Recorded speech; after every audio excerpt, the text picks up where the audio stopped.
Hello.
Good evening, dear partners, members, and friends of the BCBC. My name is Xavier Renovamer. I am the president of the BCBC. It's a pleasure for me to welcome you to this event, our virtual chocolate and wine testing.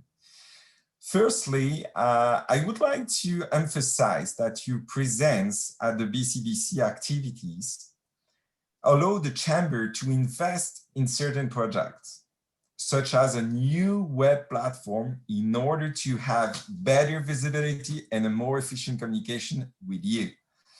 We should be launching their new platform for the Belgian national holiday, July 21st. I would like to take this opportunity to thank Joël Mandelbaum, member of the BCBC board, for the work he and his team are doing to update this platform. Do you remember January 2020, the last wine testing? This time it will be slightly different, not only because it's virtual, but also because of the additional value of the chocolate, which are matched with the selected wines. Our friend, Patricia Court, owner of the Belgian Chocolate Shop, will present the chocolates. The wine selection was suggested by Anne Popoff, certified sommelier, and was the president of the Canadian Association of Professional Sommeliers, currently president of Savoir Boire, in addition to being vice president of the BCBC. We will have the pleasure of tasting a first wine and chocolate before the panel. For the panel, we welcome two key speakers, Bernard Loumaille and Edouard Plot, both managing companies in the agri-food sector. They will speak to us about their respective activities and the impact of this pandemic. Christian Fressing will act as a moderator, and David Downey of Arco Info Inc., partner of the BCBC, will introduce them. I will give the floor to Anne Popoff and Patricia Core to suggest the first wine and chocolate, and then David Downey will introduce the speakers. Enjoy the tasting and the conference. Anne, you have the floor.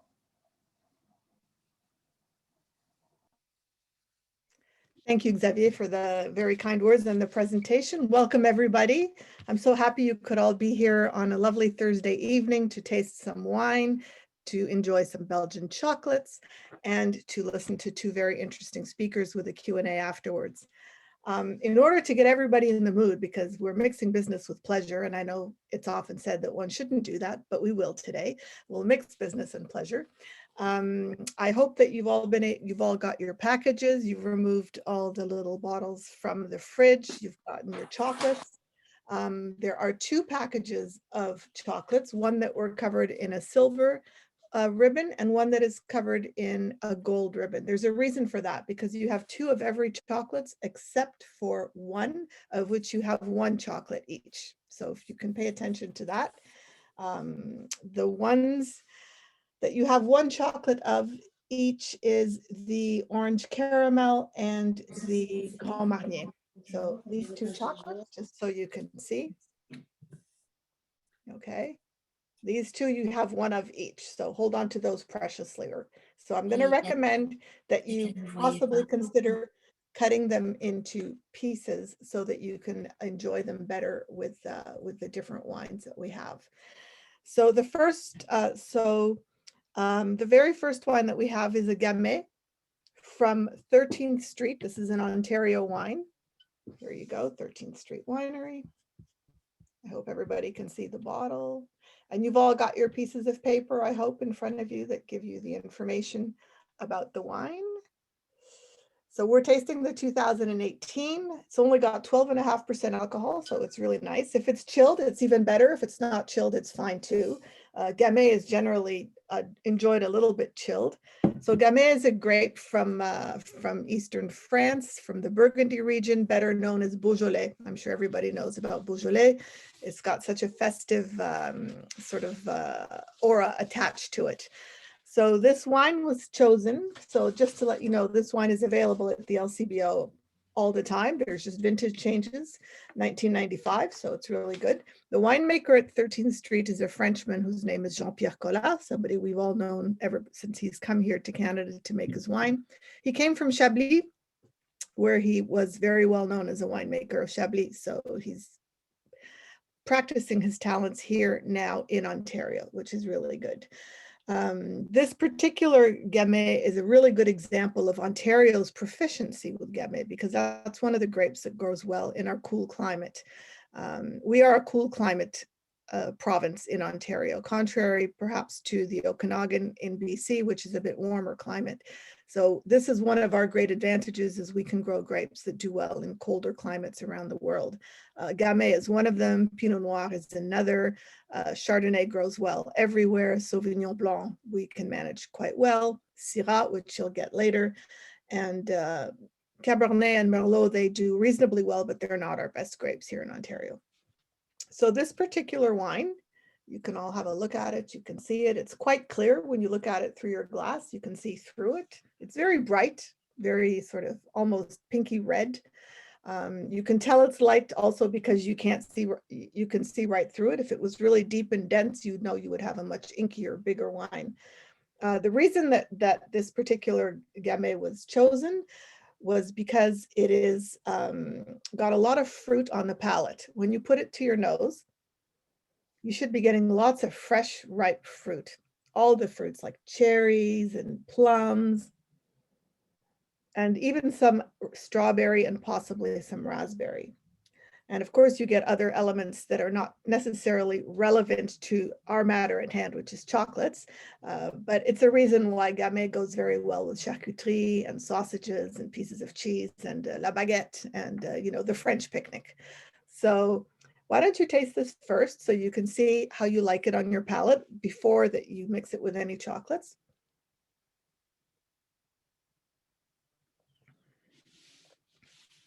It's actually really nice, very easy drinking, if I do say so myself. So the chocolates that will go with this, that I have suggested we pair, is the Manon. The Manon is the classic Belgian praline, this only in Belgium, made with white chocolate, filled with whipping cream, and usually a nut, either hazelnut or walnut, it depends on who's making them. I suggest, I mean, you should have 2 of them, but if you like, you can cut it in half and just taste half of it with this wine to see how it goes. It'll go well because it's very sweet and light, and white chocolate goes with just about anything. So that will be a very good experience. The other one is the framboise. The framboise is the heart-shaped one. This is made with whipping cream and raspberry coulis. Doesn't get much better than that. You'll see how really well it goes. So just play with this on your tongue. As I mentioned in the beginning, you know, feel free to cut up all your chocolates in case you want to do your own pairings of chocolates with wine, not necessarily the ones that are suggested, but also whatever you think works for you. And the other thing that we have in our chocolate boxes, you may have noticed, we have little discs, chips of rosé and, sorry, it's called ruby and butterscotch. And this comes from Barry Callebaut, the chocolate wholesaler. I'm sure you've heard of them. They make chocolate, they make all kinds of chocolate products, and they supply very, very many of the finest chocolate makers with chocolate. So Barry Callebaut, Lotte Anderson, who was a member, their corporate members, has donated much of the chocolate that was used to make these pralines by Patricia Course, who unfortunately has a little technical problem, but we'll resolve it in time for the next set of chocolates and wines. I'm sorry, just she's there. Oh, wonderful. Where is she?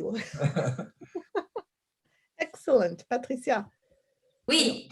Oui, very good. I'll let you talk to the chocolates then. I would go ahead. You go ahead. Okay. Yeah. First of all, I apologize for my delay and for being such a klutz with the technology. I'm not yet well versed into that.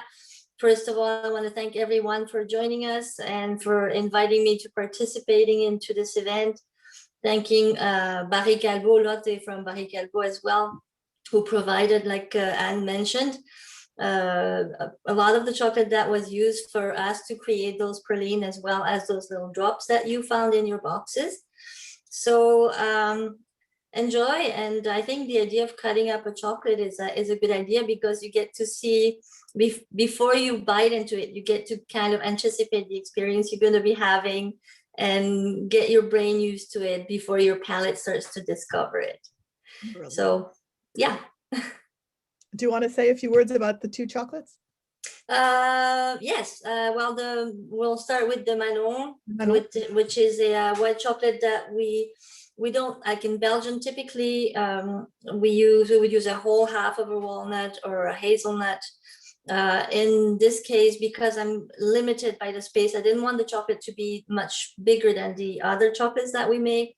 We're using walnut crumbs and then combining that with the vanilla, Madagascar vanilla whipped buttercream, to give it a bit of because it's pretty sweet. It's a pretty sweet chocolate, so the walnut brings it down a bit, and then the whipped buttercream kind of blends in all the textures together. The other one, the framboise, is made with raspberry coulis, and that we combined with a chocolate mousse, which is essentially made of butter and chocolate.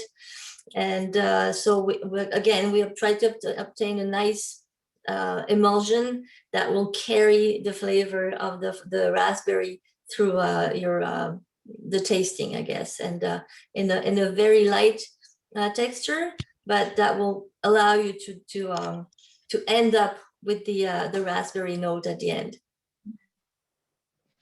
Okay, so thank you, Patricia. So everybody, I hope you've had a chance to taste that and made your own conclusions about what you think works best.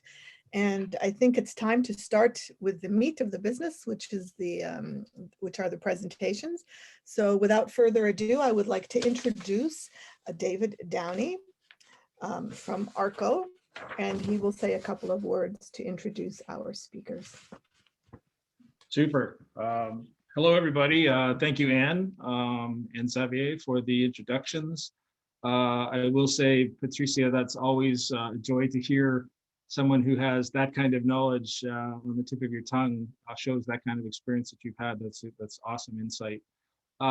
Yeah, I'm very pleased to be able to provide the introductions for these three gentlemen we're to hear from some great information from tonight. I just want to give you a quick touch on who I am. I am the country manager for ARCO Information Canada. We're a subsidiary 3 years and a day in Canada from Belgium, from Mechelen, Belgium, and we are digital information managers. We have a motto of go paperless, and I was brought in to lead the charge into Canada to expand into some of the other areas of Canada on digitizing systems and automation, and to help build out some of the other solutions that ARCO has been working with their partner in Montreal for about 25 years now. So very excited to continue to do that. We've had some wonderful experiences working in some large federal projects for digital mailroom. We're working on some pretty interesting IoT solutions in partnership with a company called Take Air, which is also a sponsor of the Belgian Chamber in Canada. So very much pleased to be here to talk about the gentlemen that are coming to speak to us now. I'll start with Mr. Bertrand Lemay. He is the Managing Director of North America for Cerealia and was previously the Chief Merchandising Officer for Walmart Canada. It was sad to see that it's former, because I have a vacuum cleaner I've been trying to return for a while, but I'll keep working on that. So he has 20 years of experience in the food and retail in Belgium, Serbia, and Canada. Holds a Master in Law from UC Leuven and Executive Management degree from INSEAD. He's a regular guest speaker at McGill, my father's alma mater, and a myriad of other Belgian universities. And in between all that, he makes time to have fun with his 4 kids at home, tries to play golf. I think everybody tries. And loves traveling, food, and wine tasting. So obviously well suited for tonight. So welcome, Bertrand. Mr. Edward Pott from Piratos, a happy father of 3 energetic boys. Edward moved to Canada in 2017, I think, and maybe a day or a week as well, and with his family as the general manager for Piratos Canada. Nice little connection for us. Piratos is a valued customer of ours in Belgium through a digital partner that we have there. Graduated from Bordeaux Business School. I think that's apropos for tonight, and started his career in the food industry at Danone. I think we all know that company. In 2009, he joined Innocent Drinks. I'm just going to leave that joke out there. A growing startup in the chilled juices market that has become a major player very much due to his influence in its category. He contributed heavily to the success of that brand in the French market, and joined Piratos France in 2011 to build and lead the retail, food service, and chocolate businesses. Again, serious home run for tonight's event. So he oversees your emerging markets for Piratos, 38 African, Middle East, and Asian countries, and will be based in Brussels as of next month. So we're sorry to see you go. He's a curious, enthusiastic, and multicultural with food as a common thread in B2B and B2C, and really lives and shares his passion for food in his team. Our moderator tonight is a friend of mine that's been developed since I tasted some of the best burgers I've ever had in the backyard at his house in 2019, back when we actually got together with people. Christian Fressing. He's one of the BCBC board and executive committee members. He's a past VP and now a strategic advisor. He also represents BCBC at the board and executive committee of UCAN, truly a European. His life since retiring 5 years ago from the pharmaceutical industry has gone towards another passion of his, which is his Christian Wines consulting business. He has a very innovative, and I encourage you to check this out, wine cellar, first of its kind with the Diamond Group in the Etobicoke area, where they have a wine cellar attached to a storage facility that is absolutely top notch. So hopefully, once we get through the pandemic period here, we'll all have a chance to gather there, and you can experience a very innovative and enjoyable location that he's built up there. So I'm looking forward to everybody's contributions tonight. Thank you to everybody that's attending. And remember, no more wine until Anne says so. So thank you very much. Thank you very much, David. Nice introductions. Thank you. Merci, Edouard et Bertrand, to be with us tonight. Thank you. In the next 30 minutes, roughly, we will tell us more about your business. How do you have to react to the COVID situation? 14 months only. How to see, and also how you see the post-COVID unfolding for you and your business. And then we'll take a few questions from our audience. So to start with your business, maybe, Edouard, could you please tell us in a few words what your business is about, the structure, the sectors you touch, your activity? Yes, so I think I've got the easy one because Piratos is a known Belgian company. So Piratos is a 2 billion euro activity in the bakery business, bakery, patisserie, and chocolate business, making food ingredients for large accounts, so industry, retailers, but also artisans and specialists, for example, chocolatier. Our company is made of 8,000 people around the world, and we have 77 subsidiaries around the world and around 75 factories. So our sectoral activity is pretty wide, but I would say if I had to describe Piratos in a nutshell, we are proud to say that we are a reliable partner for innovation in the bakery business. And we are proud to say that we are capable of being a global company that operates locally. Is that enough, Christian, or you need more information for my business? No, that's perfect, Barry. Cool, perfect. Thank you. And I will ask the same to you, Bertrand. Yeah, thank you, Christian. Good evening, everyone. Thank you for having us, Edouard, myself. So actually, Cyrilia is a French Paris-based company, active essentially in Europe and North America. In fact, we are a leader in dough solution, literally the dough solution. So we do cookie dough, pizza dough, pancakes, waffles. Fairly young company, started in 2012, and we do already approximately 800 million in terms of revenue. So we're kind of a specialist of hyper growth, if you would like. Private equity backed with a strong management shareholder structure as well. And also a little bit different, we are profit sharing model or profit sharing company. So everyone in a company, and we are about 2,000 of us, can become a shareholder. So it's a little bit of a different model. That's right. I didn't say what was funny is Bertrand, you're Belgium and you run a French company, and Edouard, you are French and you run a Belgian company. I mean, it's just like this. Maybe Edouard, can you tell us a little bit the pandemic, when it happened, what did it change in your business? What were the challenges? What happened? How did you adjust right away? Did it have an impact, a huge impact on the volume of business and the way you do business? Yes, like obviously like everyone, but I must say we are the happy guys to work in the food business. So the cool thing in this pandemic is that we're still eating, we just eat differently. And so the main changes that we saw is that we had very quickly to shift first the way we were welcoming our people in the office. That was the first thing to keep everyone safe. So I would say this probably was the first months, the biggest challenge. And of course, in the same time, we saw a very big slowdown in the production. And I'm talking about April and May last year. Really, the big impact lasted only for 2 months. And then we could see a slow recovery of the business afterward. Now, if you look at the big changes, let's say, I think the biggest one is the switch. A very big food service business. As you can guess, this one went over the day the pandemic started because they closed the restaurants. They closed all the ability you had to eat outside. And so we had to really change all of this. But in the meantime, we could see that the retail and the artisan business did pretty well.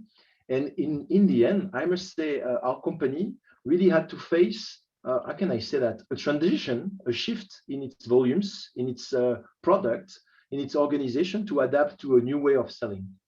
But overall, the business itself remained quite steady. It's good. Good to hear. You want to answer the same question, Bertrand? Yeah, I would say I think for everybody was the safety of our associates. So that was really the absolutely #1 priority. So getting informed, getting organized, reassuring people. No, we are used in food manufacturing to have pretty high standards of food safety, quality, health and safety standards. So wearing a mask was not new for us. So I would say for that we had a little bit of an advantage. However, it was like like Edouard was saying, is the first months of reorganizing ourselves. I think the second thing is the pandemic is not a change. I think I would call it more an acceleration of some trends that were already there, positive or negative, and you could really assess your level of readiness versus these changes. And of course, I mean, it make a lot of sense, but the online penetration, my scope is US and Canada, so I can compare a little bit of two. But pre-pandemic, the US online penetration was about 17%, 17. So 17% of all the volumes and transactions were done online. I mean, in a couple of months, it went from 17 to 25, and I think we are going to a 50-50 model. And even in food. So you could see with the pandemic, the readiness and the preparedness of your company versus things that we all speak about, but somehow, sometimes we are a little bit lazy or we think we have time. It was really a kind of a boost. We all speak about, having a digital roadmap. We all speak about having the best talents. We all speak about lack of or the need of having a strong focus. I think there was kind of a shaking time for that, and that will have an impact on some companies for sure, positive but also negative. Very interesting. I like the fact that you say this accelerating things which were already happening, you know, just accelerate things. And you see that in a lot of other sectors as well. The transition has been pushed by it. The good news in your business as you provide food, that you are not too much impacted on the volume, but was it another impact in your supply chains before things got to you where you affected, or everything ran smoothly? The question is to both of you. I don't know which one. Bertrand, you want to start this one? Yeah, I think you know, serving a food service a customer, or serving a retail customer is a very different supply chain. So different pack size, different formats, different cadence, you know, in terms of purchase ordering. So of course we had to adjust. I think one of the good decisions we took was delisting some of our products, you know, temporary, and just to focus on the big rotation and the big SKUs, just that we could ensure availability. No, you can reflect about do you have too many products at the end, or too many recipes, or too many formula, or too many tweaks? That's definitely something that we are investigating right now. But we had to protect the core supply chain. Therefore, we had to make some choices not to serve some products. I speak again, you know, in the beginning, when the demand was really massive from a retail point of view. I think another impact is definitely the online business booming. Online and retail is a supply chain business. So in terms of availability of corrugate or cartons, availability of pallets, availability of truck drivers, you know, this kind of acceleration, massive acceleration of the online business put a lot of pressure on the overall supply chain. So that for sure.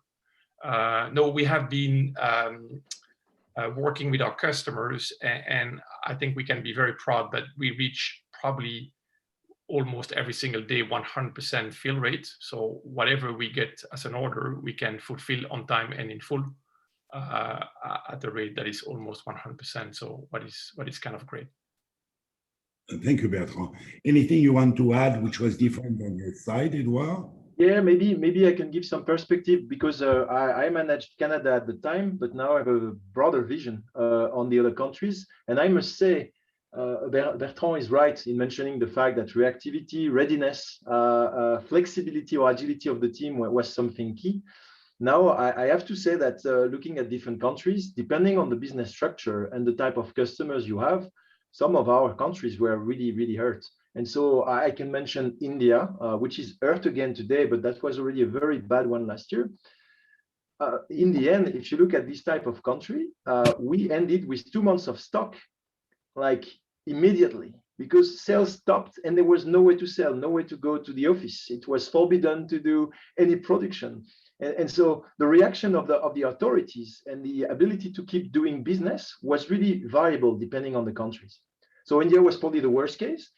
In Canada, on the other part, we are normally a complex country. We make 90% of our product are tailor-made for the customers. So as Bertrand mentioned, managing SKUs and the right number of product is challenging. But we really found a way very quickly to communicate and get close to our customers. And so, yes, there was a hard gap of a few weeks. But honestly, when you look after a few months, things were back to normal. They were just different. That's good. That's good. Thank you for that. On the overall volume, can you comment on Canada or North America? Did the overall volume of business decrease or not? I can talk about mine. North America, we had a gap of more than 50% in the first months, like the 2 first months, April and May. And then we had and it's interesting, we had a very nice model to tell us how things would go. And it was even better than that. So if you look at the year Puratos Canada or Puratos North America made, very big gap during 2 months. Then we had 2 or 3 chaotic months, and then big growth, massive one. We took double-digit growth, and I think the market is really tracking a lot with a lot of demand. for our category. Sorry, you mentioned, Bertrand, at the beginning, you had that dip for 2 months at the beginning, and then you start to go back. But did you go to the normal level or to an increased level? We do actually 2.5 times what we did before the pandemic. Wow. Wow. Wow. There is some piece of acquisition into that, but volume is definitely extremely high. But I would say it's mainly driven by the US. Okay. Now to move a little bit back, both of you talk a little bit about the impact of the employees. You are already working with masks very safely and very cleanly, and all of that is mandatory in your industry, in what you do.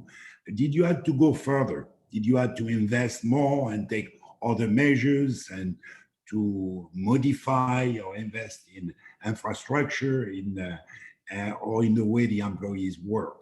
I mean, all the impact you had on the people side and the safety of the people, if you want to add something on that.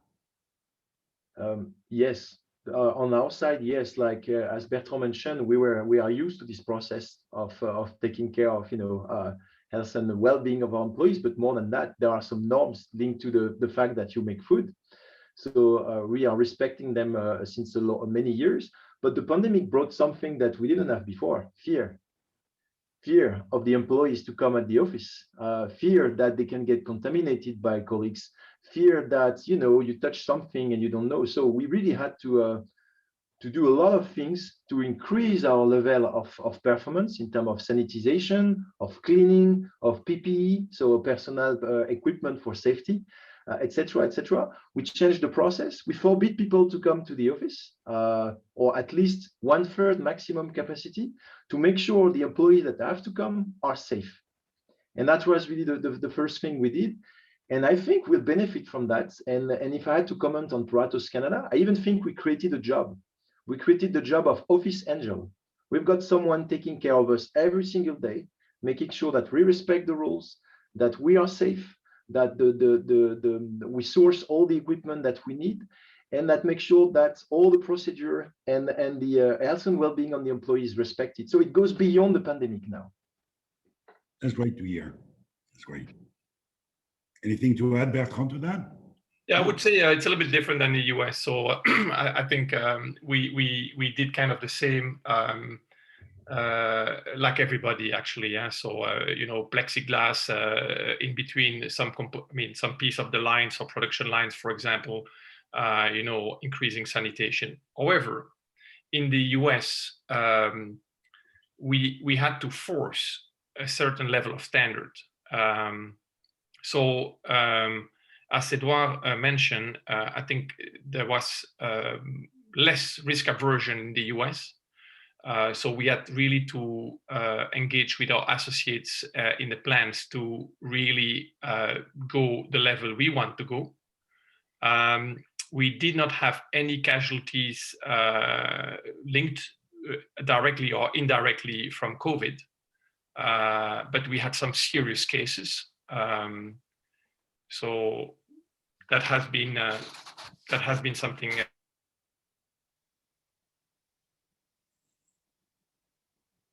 We lost you for a second. We lost Bertrand. We lost you, Bertrand. Can we work on it, or in the meantime, I can move to another topic, but you touched on it, Edouard, and I think you are the best to answer that one, which is you are both in multinational companies operating in a lot of countries, and you mentioned the difference with India. What was the impact in general in other zones where you operate, specifically Europe? I think, and that's probably obvious to hear, but in reality, when we look at all the companies around the world, we've been the lucky one, and we have a very good Belgian company on this one. We took care of every employee, and we made sure that no employee in the group would lose any cent of salary. So this was a commitment that was taken as of the day, I would say not one, but two of the pandemic. So when we had to, in some countries, you have to furlough people. You even sometimes have to close the factories, etc. And we don't always have the chance to be like in Canada, where basically the government is giving you some subsidies to help you keeping your employees, or is paying the employees to stay home while you have to stop your activity. So the decision that was made at group level was to make sure we would at least provide everyone with the base salary that they contracted in every country. Easy in, I would say, developed one. When you go in some developing countries, that's a different challenge. And here, there was really some work to do and some creativity to put in place to make sure you maintain the right level of stock, you maintain a bit of sales, you maintain people occupied, but also you keep a little bit of financial stability to ensure your future. And so that was the big challenges.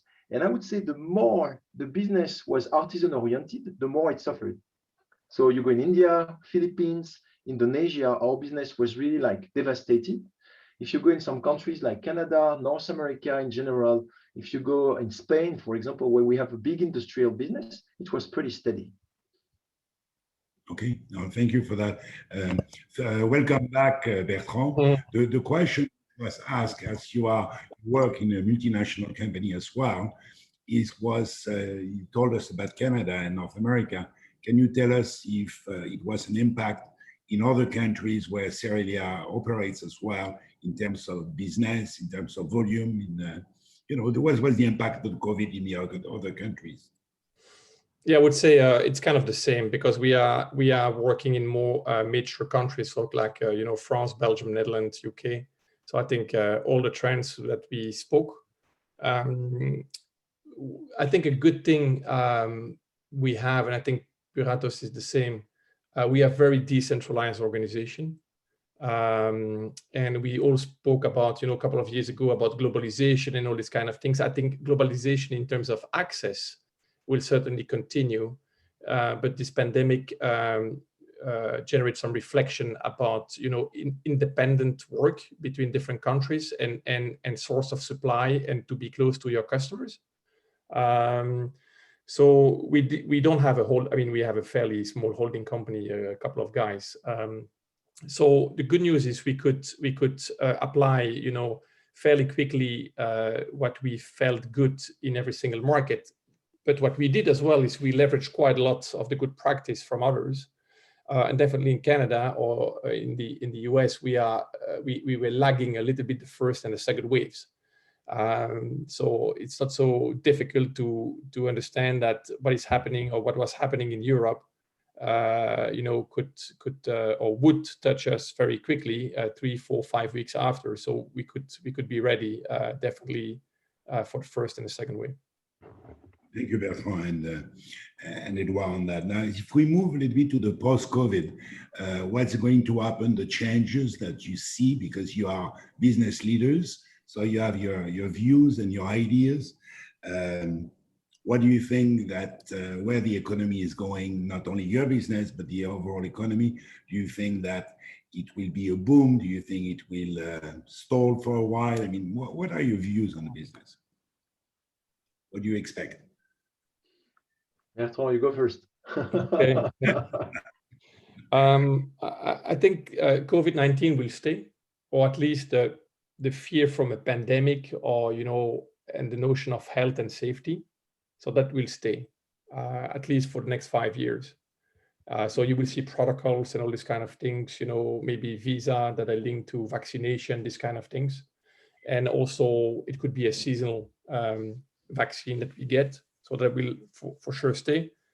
I think all the rest, like I mentioned, maybe except one, more kind of the home consumption versus out of home consumption. That would be maybe something that is changing, but I think all the rest would be more kind of an acceleration,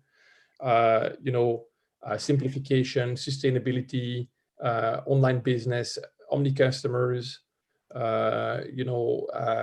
simply, there's a couple of things that I don't think that are new, but they maybe were, let's say, hidden in a kind of a normal time. And when you are really exposed to some challenges from the outside, and I think the good news or the bad news is everybody was exposed at the same challenge at the same time. So it's not about the external environment. It's really about how you react as a company, as an organization, but also as a non-profit organization or as a government or a school. It's how you react versus a situation that is fairly similar to everybody. So I would say the big lessons learned is probably your internal capabilities to face the future. And you will have losers and you have winners, and that's absolutely clear. Yeah. And more specifically, if I go to you, Edward, on that, more specifically on the small businesses, the bakeries, the restaurants, the people who represent, I guess, a bulk of your business, you think that it will be survival, it will be a certain percentage of bankruptcies? I mean, do you see an impact in your customer or a shift in your customer base? Yeah. You know what? You would have asked me the question 6 months ago, I would have had a different answer. I think in the meantime, there is the big devil became probably the savior of the artisan. I don't know if maybe I cannot ask and make a survey here, but I'm pretty sure each of us tried at least once, if not once a week, Uber Eats to order from the artisan next door, or to the cafe next door, or to the shopping mall next door. And we discovered a way to get our supplies, and which is pretty much extraordinary. And I can see some of these guys that were dying out of business months ago are now doing more than better. And they are really doing much better than expected. And we can see some of these customers are really finding a way out of this crisis with a different setup. And the funny thing is they were the most exposed. Like, you're the small guy next door. Basically, if nobody comes in your store, you don't exist anymore. We can see that the supply survived. We could see that they found a way to be creative in the meantime. But what I love in this business today is seeing now how quick the access to these customers, or to these, they are customers for me, but they are suppliers for us. So these artisans is easier. And I don't know if each of you tried. If you did not do it next weekend, you probably will find 3 to 5 ways to order to the artisan next door, your coffee, your food, your bread, your chocolate, and all this means. And this opened a very big way of business. So I think they would do better than survive. They just need to be more agile than the others. Thank you for that. This is my personal thinking. I don't have figures, but I can just see what I see in terms of business. And I'm really impressed in the traffic you can see in these big streets today around Toronto to see how this business is doing. This is for the city. Now, if you go in the country, that's not the same story. And here the retail is probably gonna win it all. Well, thank you for that. My father always said when I was younger, he always said that you measure intelligence in the faculty to adapt to situation. I think the COVID is really a great example of that. And you have mentioned that, both of you, and also to accelerate trends which were to happen, and to adapt. We have to adapt to a situation and move on. In terms of employees, some people are talking about potential labor shortage because of all this change. It might be difficult to find people later. Do you think this will happen, or you don't think so? Yeah, so absolutely. I think that's probably my #1 priority for sure. It's everything about talent. Shortage, I don't know in terms of quantity, but in terms of quality for sure. People that have, a strategic vision, but also a can-do attitude. People that are curious. People that are digitally minded. I think there will be it was already tight. In terms of talent, I think it's happening even more. I was speaking a couple of weeks ago with one of the partner of Russell Reynolds. I think there is big discussion in every single board about their management team and how the management team reacts versus the pandemic. And there's a lot of search and change ongoing right now. Definitely, if you take a top 500 companies in the US, for example, or similar in Canada, so change is coming from a talent point of view. That's for sure. Okay, thank you. Edouard, you want to add something to that? Or Yeah, I would we move to agree. I would another? agree. The talent retention, talent management. We cannot hear you, Edouard, right now. Oh, you can't hear me? I hope you come back. I am back. Can you hear me now? We do. Okay. Good, thank you. So I think it's Christian who is offline now.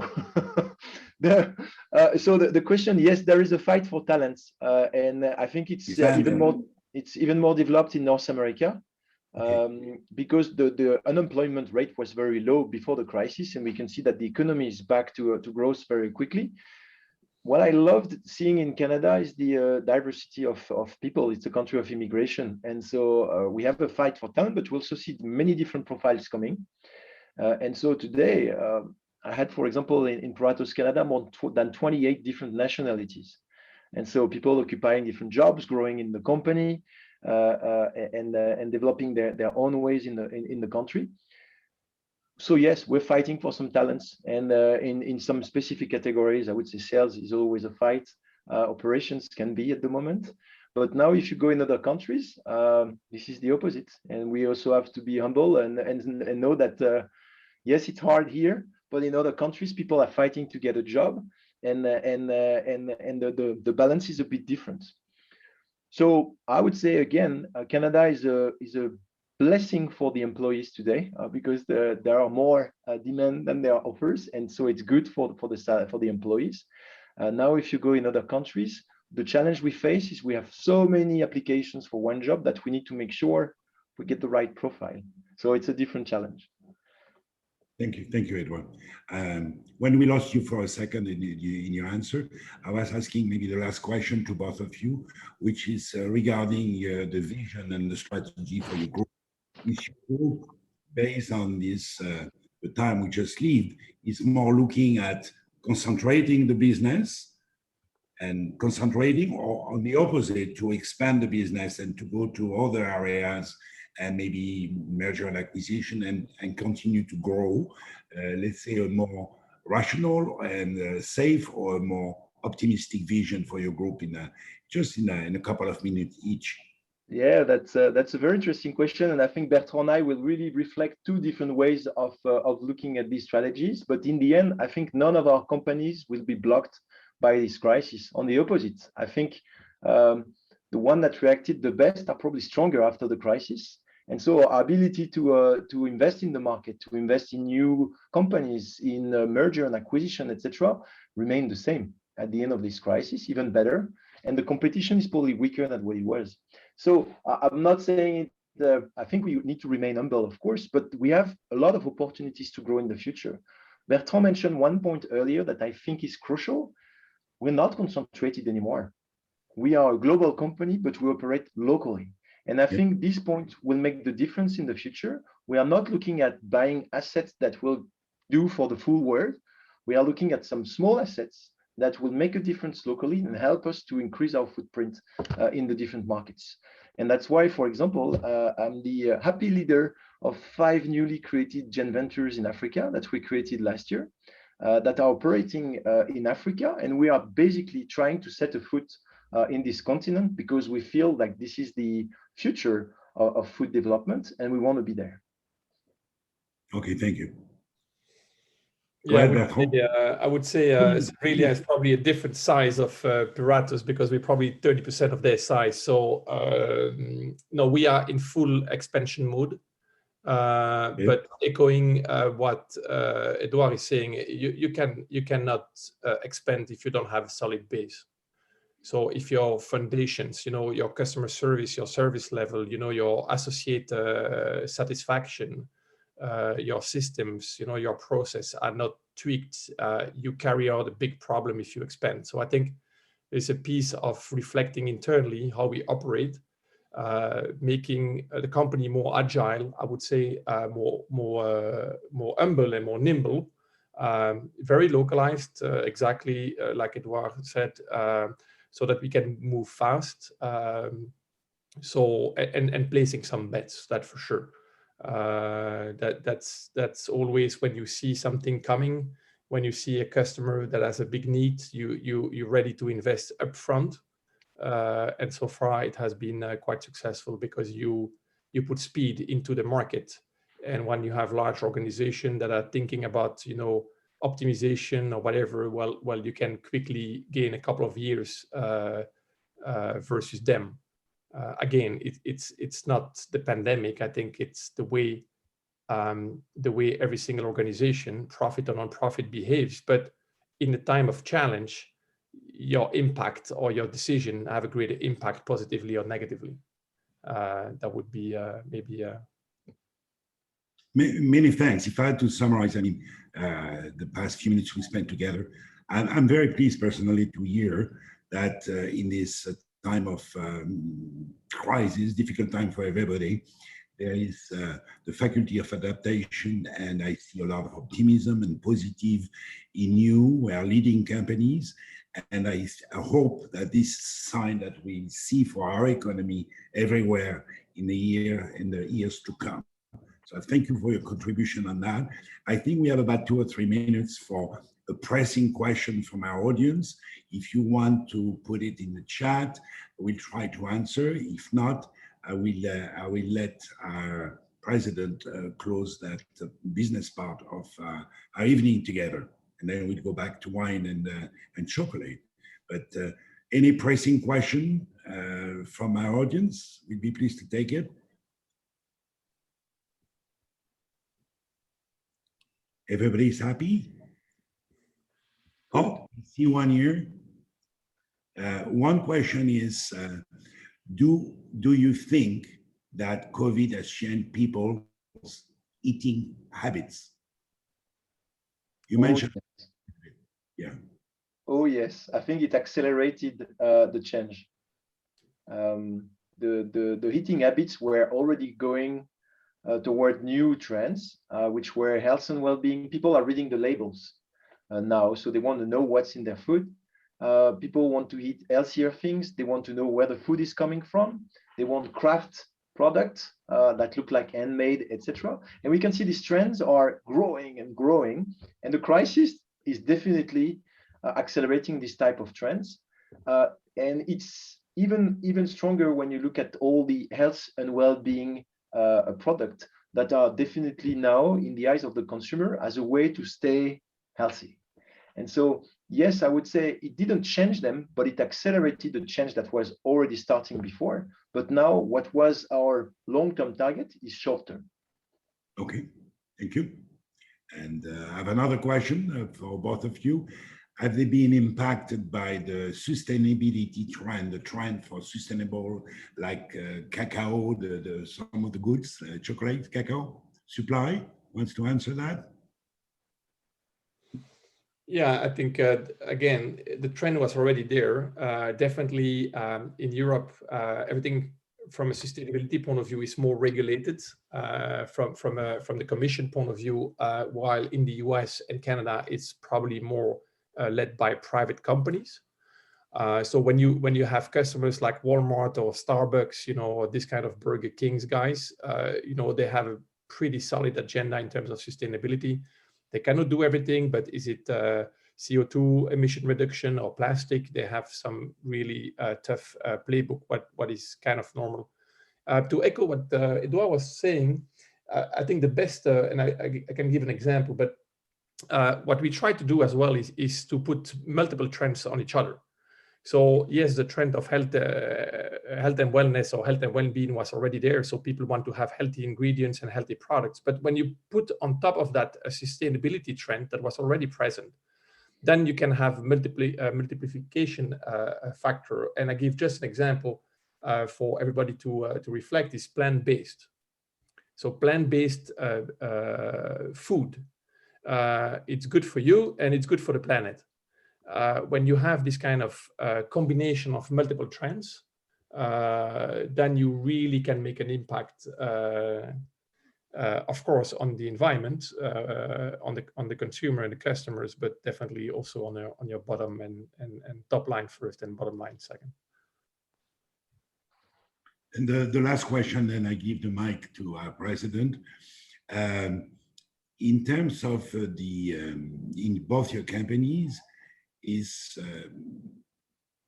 which department in your company you think will continue to work from home, will not go back to the office if it is the case in your companies?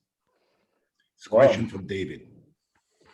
This is like, first of all, because you mentioned the fact that it was a very positive meeting, and we have to acknowledge the fact that we are making and selling food.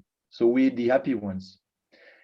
No, but like, this is really important, because we know so many businesses today that are struggling just to survive or to build long-term plans, that it's in all humility that we share that the food, definitely we knew it would probably be the best place to be in this type of crisis.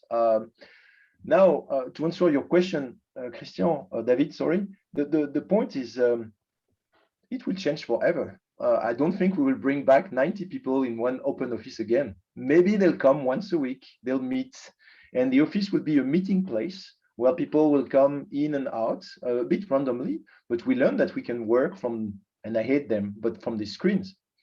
And there is a way. I manage today 38 countries from one desk.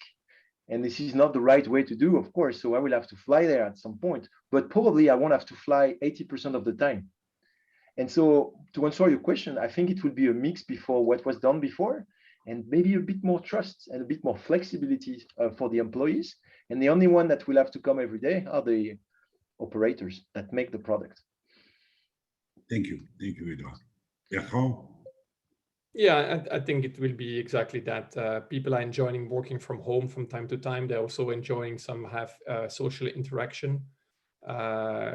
It's exactly the way how you shop. Sometimes you go in the store and sometimes you shop online. So I think a good mix would be. We are trying as well to have, even sometimes a doser or mixer. When you mix the product. Some of our systems are completely without anybody on the floor. And some of our systems are managed by somebody in Europe, by the way.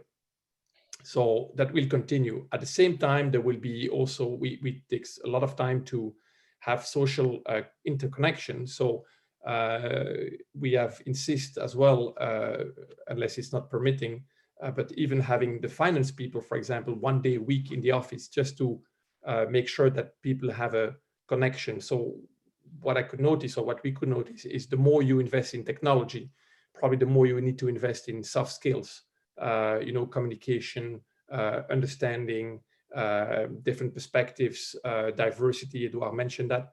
So the more you have technology, the more probably you need to invest in the human aspect of it as well, just to get a balance.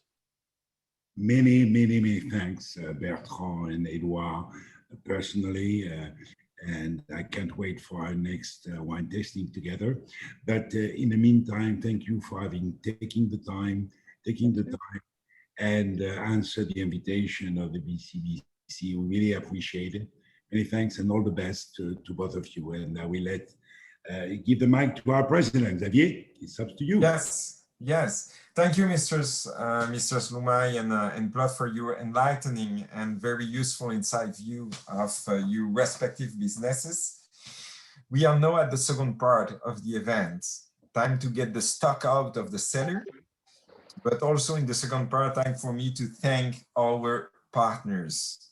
The Groupe Petercam, Nourish Food Marketing, Zone Franche, Mazar, Dentons, CIBC, Arco Info, Whirlwind, and our institutional partners of the Belgium Embassy, Brussels Invest and Import, Flanders Investment and Trade, and Wallonia Export Investment Agency.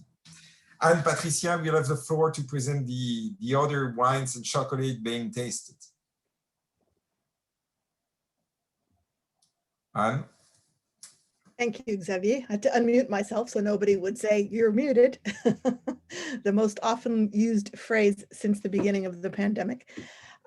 Welcome back, everybody. That was very, very informative, Bertrand and Edouard. That was really interesting to listen to. And it's certainly, I think one of the questions that maybe somebody could have asked or mentioned is the severe or very strong increase in people's baking capacities and capabilities during COVID. Lots more people were baking bread and all kinds of banana breads and cakes and everything. And so I'm sure that was very good for everybody's bottom line, including the chocolate producers, because you need chocolate to make brownies.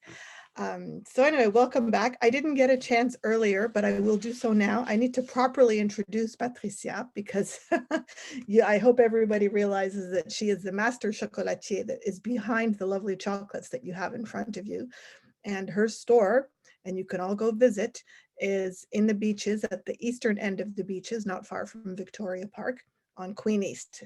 In their little boxes, you'll have seen a description of the chocolates and the addresses there. So we're very, very fortunate to have Patricia, not only who participated with the chocolates, but also is here in person to talk about them.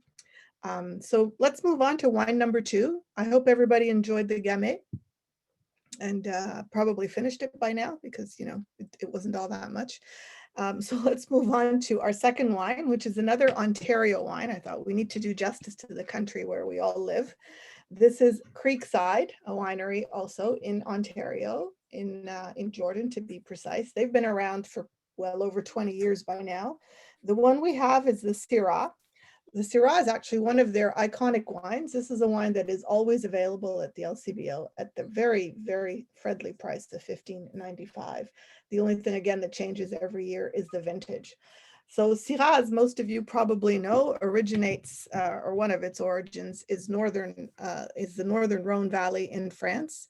It tends to be quite inky, quite austere, but very spicy. And depending on the climate in which it's grown and then vinified, it will change flavor profiles.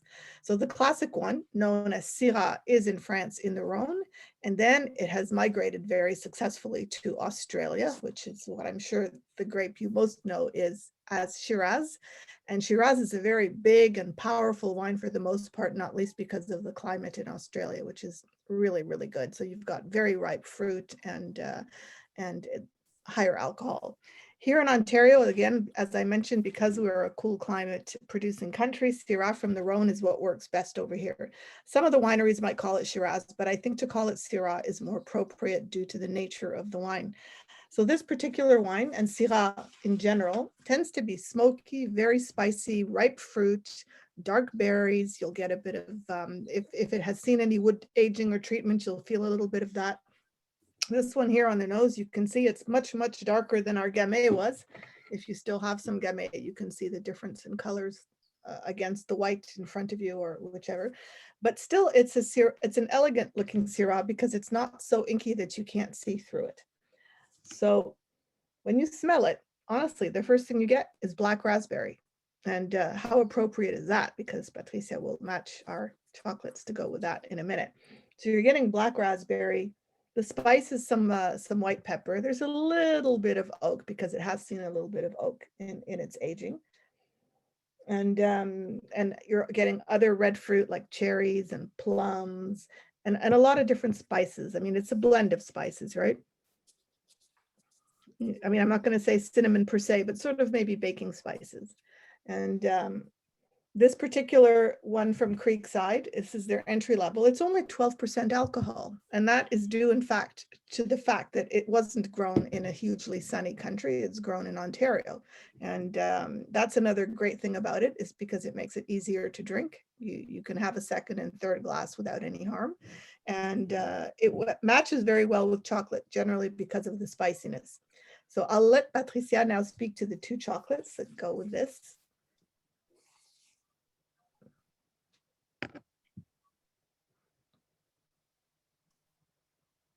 Did I do this right?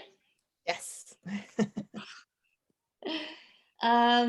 Well, it's I just had a sip of the Syrah. It's delicious, and of course, yes, framboise, raspberry will be a really good pairing with it. But the Cupidon with the extra dark chocolate ganache is going to travel well with it. It's going to make it really round and send you all kinds of little shooting stars in your brain when you combine them together. I think having the flavor of the dark chocolate, the extra dark chocolate, 70%, is a good way to travel with that flavor for sure. Yeah, enjoy. Which one is the Cupidon? Which one is the Cupidon? Cupidon is this one, the one that has a little Cupid on it. Do you see it? The biggest chocolate in the box, yeah. And that's the inside of it. So that's the extra dark chocolate ganache. Mm-hmm.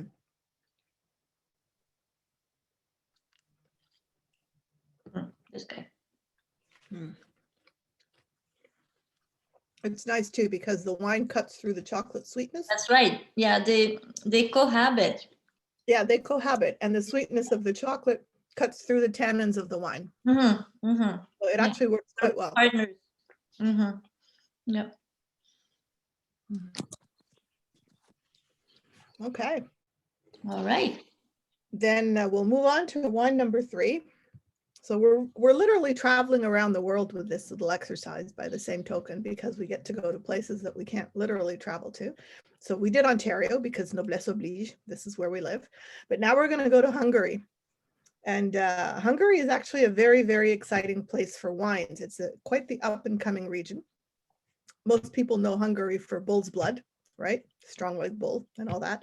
And that's you know, that wine has its purpose. It's great for barbecues, for large gatherings, and it reminds anybody who is from Hungary, it reminds them of home. So that's an important characteristic. But many things have changed since bull's blood. And Hungary has become a very interesting wine country, known for their dry wines and not just the Tokaj that most other people know Hungary for, which is their sweet white wine, very, very sweet white wine. So this wine comes from a region called Villani, which is the most important Hungarian wine region at the moment. And it comes from a winery called Wassmann Pince. And the people who own it are Susanne Hanauer and Rolf Wassmann. They are in fact German, and they moved to Hungary over 20 years ago and decided to create their own winery.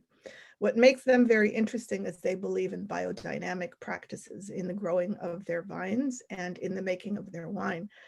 So you've got what we call conventional wine, then you have organic wine. Organic wine is where the winemakers choose to respect the environment and the vines, and they avoid using industrial pesticides and herbicides, and they avoid adding too much sulfur and anything else that gets put into wine and in the whole process of making wine.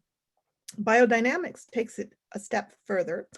The whole biodynamic process was invented by an Austrian called Rudolf Steiner, and it takes organics a step even further. These people that practice it, they grow their vines, they make their wines, they avoid pretty well any intervention, and they follow a lunar calendar to tell them when is the best time to plant, when is the best time to grow the grapes, where to grow them, and how to harvest them. Not only that, they make concoctions, if you will, using, for example, bull's horns and other, you know, you could almost call it witchcraft, but really it isn't. It's a lot of common sense that goes way, way back to ancient times, but it's been brought back. And so these wines are very pure. They're very pure because really sulfur has to be used in any winemaking operation, if only for the hygiene of the barrels and the winery, but you can add the minimum possible into the wine. The reason that sulfur is added to wines in the first place is so that the wine can travel and stay clean and hygienic, so that when you receive the wine at your house after it's been made wherever in the world and shipped across the world, that it's still good to drink. Like any food and any other product that is food related, it can go bad. So you need to take the measures to make sure that it remains stable and drinkable. But biodynamic wine avoids sulfur, as I mentioned. There are minimum standards and maximum standards, and so every category has to respect those standards. So this is a biodynamic wine. The grape is, in Hungary, it's called Kék Frankos. And I'm not insulting anybody when I say that. It's also known as a Lemberg in Austria and Germany, and it's also known as Blaufränkisch in Germany and Austria. It's all the same grape. Lots of grapes have different names to say the same grape, so every country calls it differently. It's a grape that originates in what is today called Lower Slovenia, so former Yugoslavia, if you will. And it was very local, so it's the native grape to that entire region. If you look at it, it's got a gorgeous color. It's, you know, purple on the rims. It's a bit deeper even than our Syrah. So we're really going in terms of depth and intensity. It's a grape that needs a fair amount of aging, which is why we have the 215 in our glass, 2015, sorry. So it's already 6 years old, and you could probably keep it longer. So it's very made in entirely natural methods. The flavor you get, everything you get is pure grape from the way it was grown, with minimal intervention in the vineyard and even less intervention when it was being made.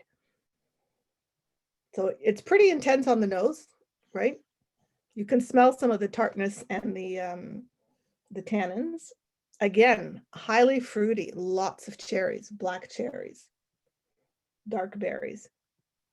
Even a bit floral, maybe a bit of hints of violets in the background. And it still smells extremely fresh. Like for a wine that's 6 years old, it's very fresh. So have a taste of that. I personally find it very elegant. I like it. If it weren't for chocolate, I mean, it goes with any variety of food, any barbecued meat, any roast. And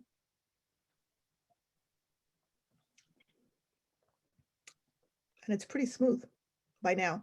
I mean, we've had chocolate and we've had the other wine, so it comes across as pretty smooth. I think if you had it first, you might not think so. But in the progression of what we're drinking, it makes sense. So now try that with either, again, the Cupidon or the Framboise, because again, the same ingredients that Patricia mentioned work very well with this wine, even though it's a completely different grape from the Syrah. But the qualities in both the grapes, the wines, and the two chocolates work really, really well. And if you wanted to try it with any of your other chocolates, you know, go ahead just to play around and see what works and what doesn't.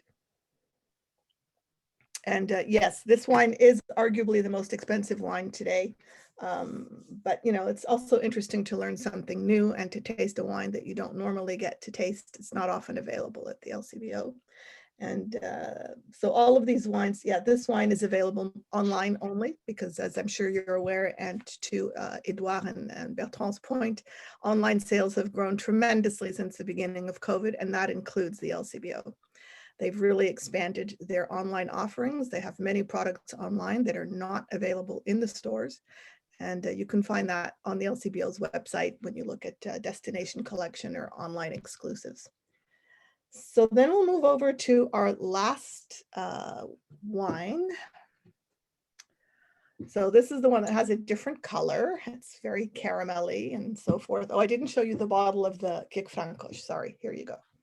There you go. And it too has only 12.5% alcohol. So very classy label, very nice. And you can see here at the back, you've got all the, so this is to tell you that it's organic. The Demeter is a biodynamic certification. And then it tells you that it comes from Hungary. So our last wine is a Moscatel do Douro, so from Portugal. So we'll go from Hungary, which is a fascinating country to visit, by the way, if anybody ever gets a chance. Now we'll go to Portugal, which is another fascinating country, and an up-and-coming wine country or region, if you will, because Portuguese wines tend to be excellent value, and they're not well known enough yet, I'd say, in Canada. Right now, they're having a moment because they're very affordable. You can go to Generalist in the LCBO and you'll find lots of Portuguese white wines, and all you have to do is chill, and they're just perfect for the whole summer. And there is a Portugal destination store, which is at the Stockyards, for those of you that are in Ontario, at Keele and St. Clair, where they have an entire wall of only Portuguese wines that you can't get anywhere else in Ontario. So that's worth a discovery, and they're all extremely well priced. So this particular Moscatel do Douro, so it's made from a Moscatel grape. In French, it's known as a Muscat Petit Grain. There are two kinds of Muscats, Muscat Petit Grain and Muscat d'Alexandrie. This is the Muscat à Petit Grain. And the brand is Astronauta in Portuguese. This is actually owned by a friend of mine with whom I had the pleasure of judging at the Sélection Mondiale du Vin in Quebec, Anibal Coutinho, and he's a flying winemaker, mostly in Portugal, although he's also traveled to Germany and France. And he works with different wineries in Portugal, people that he knows well in different regions, and he makes wines with them. So it's like a virtual winemaker as well. We have them here in Ontario as well. And so this is the Moscatel. And because it's called Astronauta, all of his wines have this star on it. That's his little gimmick. So this Moscatel I chose because, first of all, it's a sweet wine. It's got about 106 grams of sugar, residual sugar per liter. And also because many people like to have a sweet wine for dessert, and it does go well with chocolate for the most part. So that, but this wine is not overly sweet, and that's why this is so interesting. And that's why Patricia and I decided on the next two chocolates that you maybe haven't tasted yet to possibly accompany this, because of the orange marmalade and orange flavor that you'll find in this wine. When you smell it, you should be getting lots of fresh orange, but also some of that sour Seville orange that, for those of you that like marmalade, and I do, this is really tremendous. And you know, you get a bit of tropical fruit like lychees and passion fruit in it. And then it's quite intense, and there's spiciness on the nose. And taste it by itself first.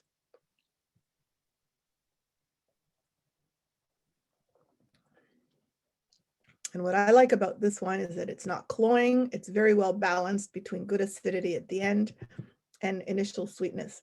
So you can have this as an aperitif as well. It's a wonderful aperitif wine. You just throw in a couple of ice cubes and you're good to go. It's very, very easy drinking. It's only $22.70 at the LCBO, which I think is a pretty good price for a well-made Moscatel. And the reason it's called Moscatel do Douro is because it comes from the region of the Douro. Actually, Douro. They don't say Douro, they say Douro. I always mix them up. So in this particular case, I'll give the floor back to Patricia, because these are the two chocolates plus the Manon. Again, you can go back to it, but Patricia, if you want to talk about the Harlequin and the Grand Marnier. Sure. Yeah, as I'm tasting the wine, I definitely get like a rind kind of feeling, which is really nice. Which is actually what I use to make the caramel, the orange caramel that I put into the Harlequin. This is the Harlequin. I cut it in two already, but it's this little guy here. Yeah. And that's the one. Yes, I have it in milk chocolate here, but yes, that's the one. Yeah, most of the chocolates come in two flavors. You might want to right. Another thing that would go also well would be the chocolate covered orange peels, the orangette, which I'm thinking now, that's something that we would really work very well with it as well. And then we have the Grand Marnier, which is this guy here, like a dome shaped one. So this is Grand Marnier in a whipped buttercream. Basically, there's not much more I can say about it. A lot of our customers would like to have it on permanent IV because it is one of the. It's very light, it's fluffy, and yet the flavor of it is very deep. So I think that works well because it's a light texture. It works well with this type of wine. So. Yeah, I think you nailed it, Anne. Like you know. Thank you. No, we did it together. I mean, I know your chocolates, right? And that's right. Yeah, you had to do all the homework. I know it was tough. Yeah. So just so everybody's aware, many of these chocolates come with either dark or milk chocolate. The Grand Marnier comes in dark chocolate as well. Yes, as well. Yes. You have the choice. But I wanted to offer both milk and dark, and yeah, I think with this one we could go for milk. Both would work, right? I mean, yeah. We had to make an executive decision. That's what definitely.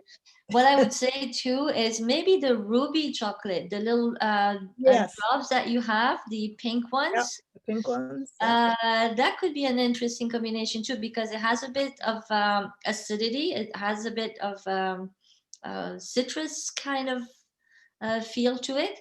So that could work really well. Yeah, it as does. well. Yeah, You like it? it Yeah. works. Yeah. Yeah.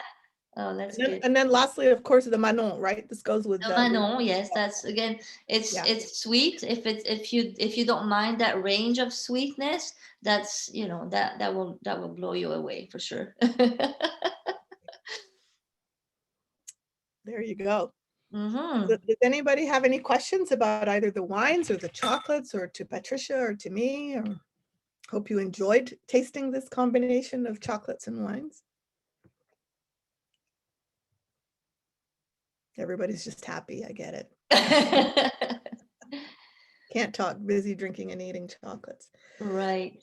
Mm-hmm. Well, in that case, I just wanted to say quickly, like I found the interviews extremely interesting. I relate to them completely. People are really looking for the type of work that we make. We have seen our sales increase also in double digits, because people feel they need food and they need things that are satisfying or that they can enjoy at home.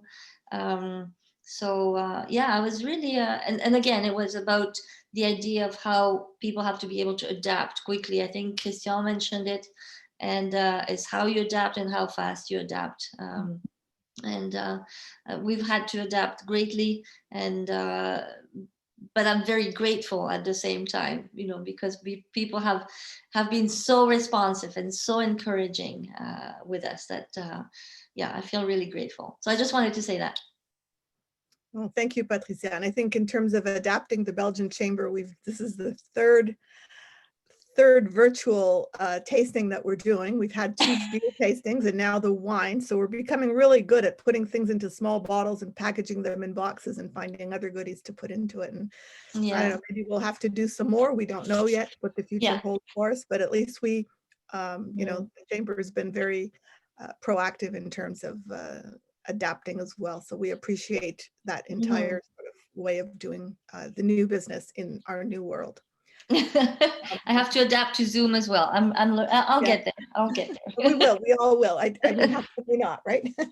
Exactly. So, on that note, thank you very much, Patricia, for your pleasure. invitation, for participating, for the chocolates. My pleasure. And I think I will, in that case, and I'd like to thank Matthias de Dobelier, who is actually our events director, for helping to put all this together. And Lotte. Also helped to put all this together. And of course, Christian and myself for also participating in making the boxes and doing all that. So in the meantime, I think I will pass over the microphone to our president, Xavier, to conclude the festivities. Yes, thank you. And thank you, Patricia. I would like to thank each and every one of you for your support and participation. I would also like to thank and highlight our executive committee, and especially our director of events, Matthias de Dobler, our vice president, Anne Popov, our strategic advisor, Christian Fressigne, our partnership director, Michel Wheeler, and Idalia Obregon as our general director. Thank you. They do an incredible job putting together this new formula, wine and chocolate testing on a virtual basis.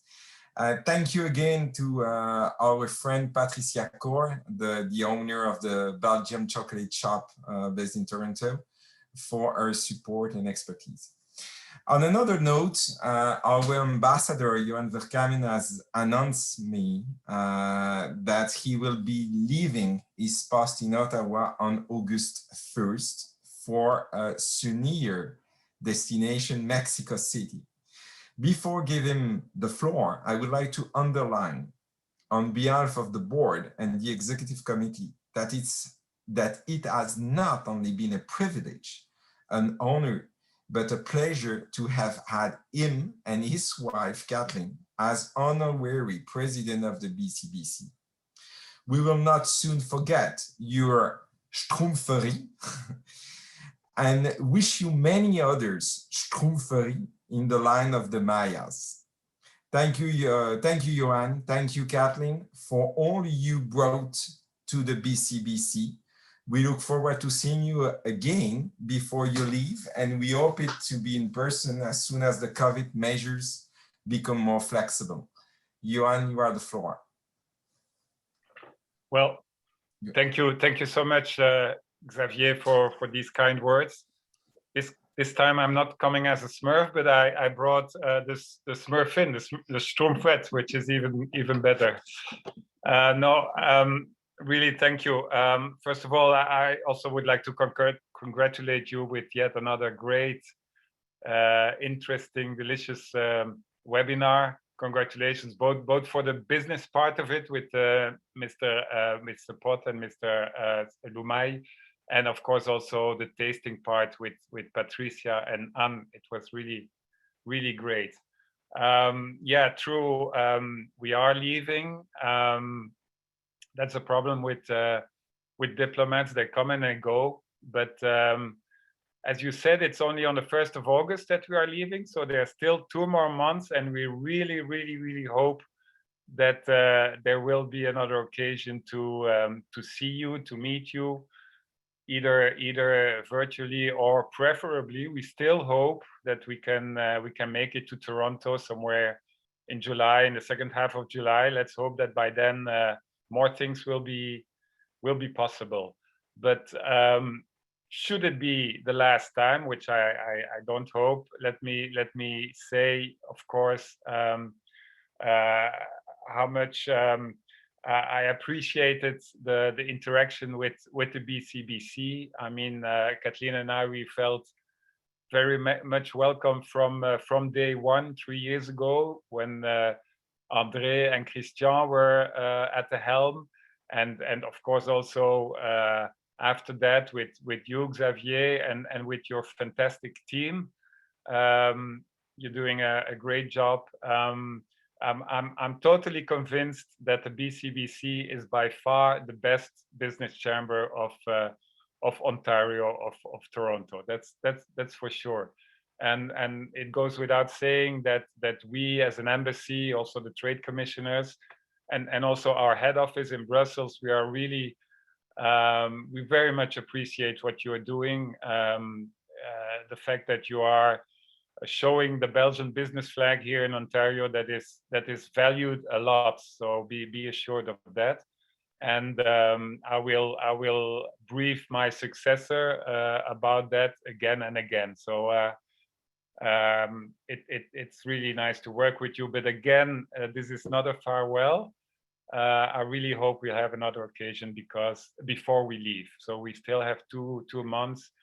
We still have important things to do, like, for example, cheering the Belgian Red Devils at the European Championship football that's coming up in June. That's the big thing for June. So once again, thank you very much, and congratulations with this great and delicious webinar. Thank you. Also on behalf of Kathleen, of course. I can also talk, but cheers. Yeah. Cheers to you all. Thank you so much. Cheers. Cheers. Have a nice evening. Thank you so much. Thank you. Mr. President, maybe if people want to stay online when we are all together and chat with each other, it's possible. You don't have all to hang up. What do you think? Yes, because just the unique problem we have is like the session is recording. Donc we have to stop